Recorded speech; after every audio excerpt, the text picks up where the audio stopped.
We got Ian Rappaport with us. He's always clutch, but especially today with the trade deadline looming at 4 p.m. So we bring him in. Ian, lot to talk about today. Let's start with one of the biggest wide receiver names, though, that's floating out there, Demaryius Thomas. Are you hearing anything new about him?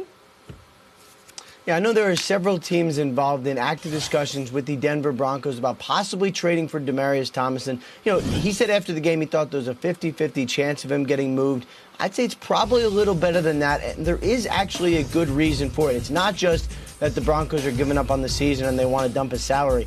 They have a really good player behind him in Courtland Sutton. I know they'd like to get him on the field.